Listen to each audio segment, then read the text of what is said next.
Today, we're reviewing the Kingswood game table from Box King.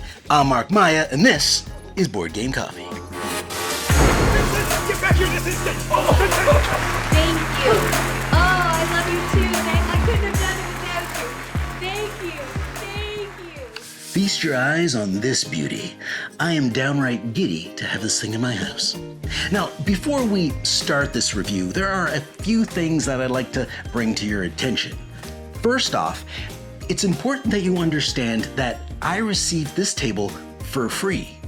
I know, awesome, right? It wasn't initially intended for me, but it's here now, so now it's mine. It's also important for you to understand that this is going to be a completely honest review based on my experience that I've had with the product in front of me. And I will do my best not to allow the means by which I obtain this table to bias my opinion. That said, I actually don't have much negative things to say about this table. It's pretty awesome. Now, I don't know about you guys, but I don't have a whole lot of experience with proper gaming tables. And when I say gaming table, I mean a table that's recessed and has slats on top, like this one. So you can have a game down below and another on the top, or whatever people do with tables. In the past, when I've looked into getting one of these tables for myself, they're always attached to a $2,000 or $5,000 price tag. And there is no way that I'm paying that much for a game table without my wife finding out. But if the Kickstarter preview page is to be believed, you can get this table for around $750. Now, that's a price I can get away with. Maybe. If I've been good.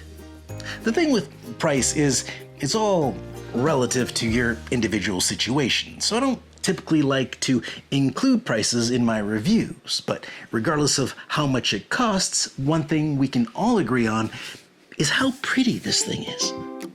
I absolutely love this super silky dark walnut finish. It feels so good and just exudes class. And this isn't plywood or MDF. This is the real deal.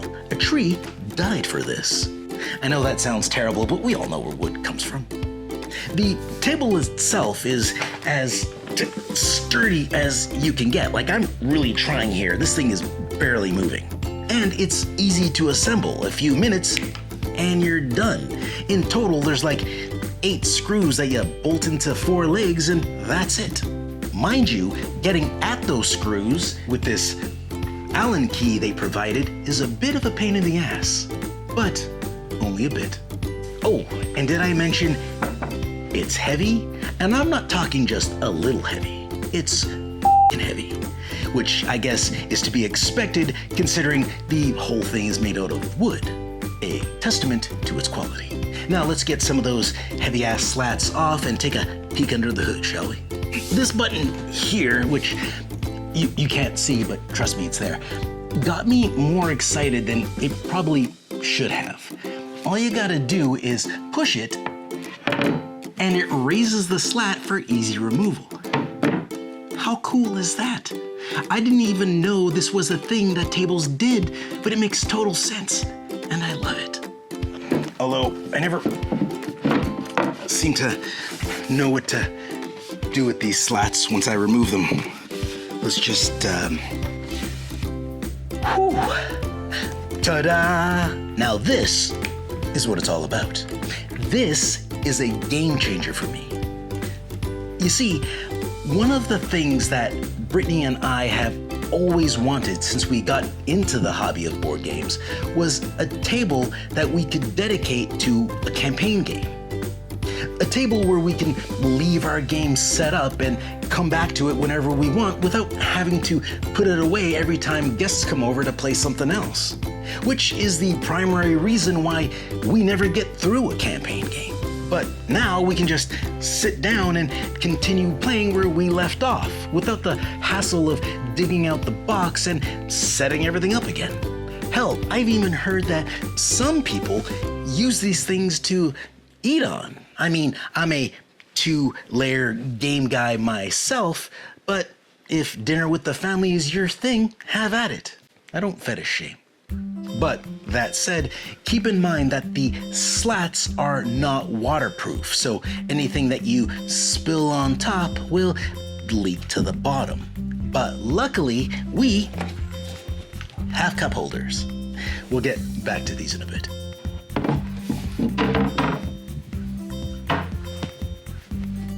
Technically, you could have a setup just like this, with a single slat up here to hold a pizza or shared components for the game that you're playing down here.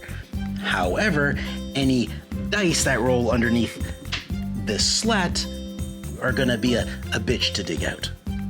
I've never played on a sunken table before. Well, technically I do have a game topper, which is a sunken table, but it's only recessed by like 1.5 inches. It's hardly noticeable.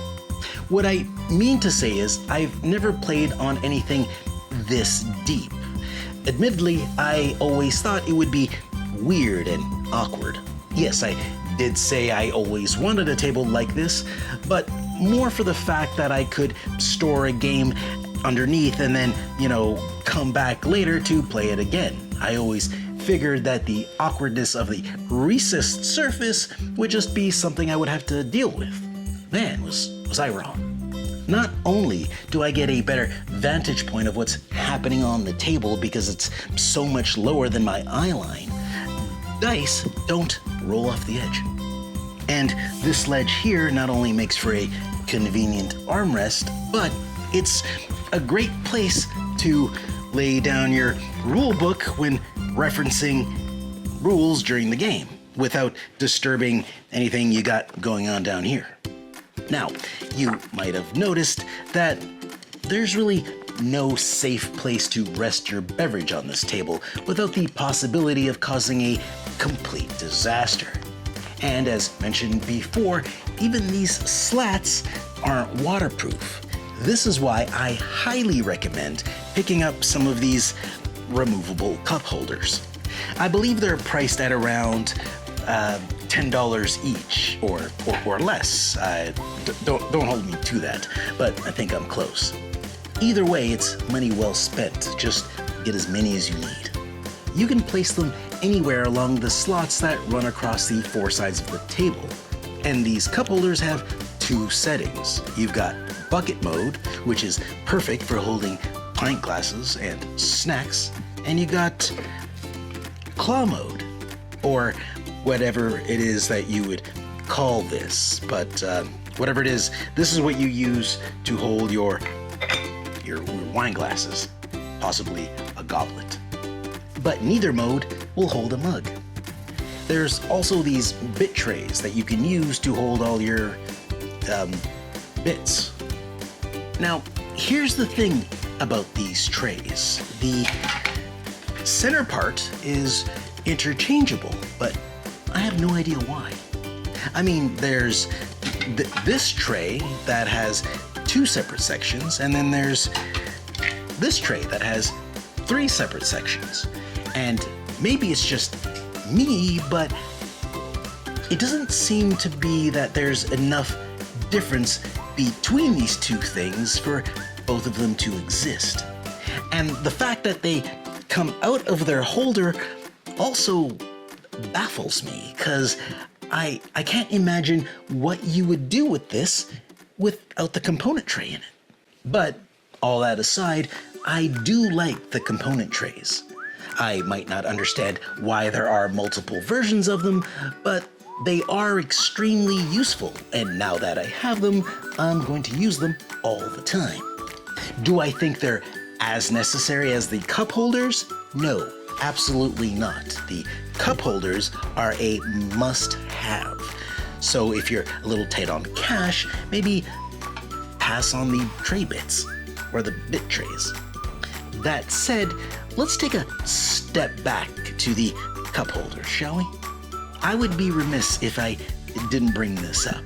You see, the version of the table I have here is a prototype. Well, in my prototype version, the cup holders don't sit parallel with the table or line up with the bit trays, and it's driving me mental. When I reached out to the creator of this fabulous table and brought this to their attention, they informed me that the reason for this is that the machine tooling required to create these cup holders had not been developed yet. So they were essentially made by hand, and whoever made these cut the bits here a little bigger than they needed to be, which causes this angular monstrosity that you see before you. I swear to God, as soon as this video is done, I am shaving these things down myself. To be fair, the creator also told me that once the tooling for this part has been developed, that this will be a non-issue, so your cup holders will be fine. They also mentioned that the hole of the cup holder would be brought back a bit more to give you a little more room for your wine glasses, so that they don't bang up against the table like mine do inside these prototype versions. One of my favorite things about tables designed for board games, even my regular table that you've seen in all my other videos, is the use of neoprene mats. The natural surface of this table is a beautiful, glossy, dark walnut, like the rest of the table. Now, although it is gorgeous, it's not very practical for gaming. Have you ever rolled a handful of dice in a wooden box? It's really freaking loud. I don't like it. I mean, yeah, you could use a dice tray, but we're really not dice tray people. Although, I do think we own like 50 of them, but I digress. What I'm trying to say is that the neoprene mat for this table is a must-have. I think there's a velvet option as well, which will also work great. I don't care which one you get, just get one. And if you haven't played on a neoprene mat before, you are missing out. Cards are so much easier to pick up because of the mat's gushiness, and dice rolling is like a dream, kind of like a silencer for your rolls. If you're watching this video before the Kickstarter launches, Box King is having a promotion where if you follow their Kickstarter preview page, now they will throw in a neoprene mat for free when you back their table. So you should go do that right now. Well, hold on. Not now. Finish watching this video, then go do that. I don't know what mat you're gonna get, but I'm assuming it's gonna be like the one I have here. It's not super fancy, but it gets the job done. But if you're like me and prefer a fancier option, I do believe Box King will be offering prettier mats on their Kickstarter page. Now, if you really want to pretty things up, for an extra $100, you can upgrade to an LED version of your table, which lights up the inside and makes it all glowy. Personally, I couldn't care less about LED lights in my gaming table. I don't know about you, but I don't tend to play my games in the dark, and if the lights are on, I'm not convinced that the LEDs would add anything extra to my experience. These are all assumptions, mind you. I've actually never played on a game table with LED lights, and to be fair, I've seen other tables with this exact same feature, and it seems to be a popular option. And when you look at the photos, the LED lights look great. Mind you, a lot of that probably has to do with the smoke being pumped into the scene. Now, a smoke machine in my table, that is an idea I can get behind.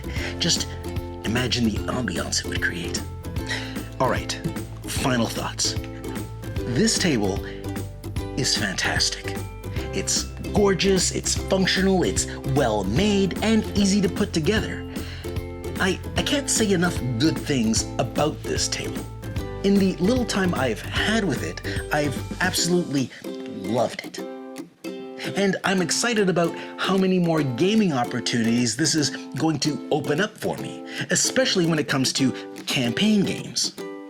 Yes, I did have a few gripes, but they were minor, and the biggest one involved prototype cup holders. It's not even something you're gonna have to deal with.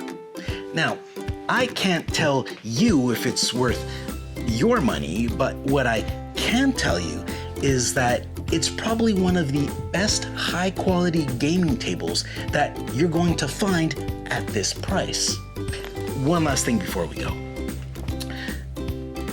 You will never see this table in this studio ever again. Why? Because it's too good. It's too good to leave in the studio, where the only person who's going to appreciate it is me recording how to play videos. No sir, this bad boy is going to replace my dining room table. This is going to be the centerpiece of my main floor to share with all my friends. I want all my future games to be played on this table. And it's not just me. Brittany is just as excited.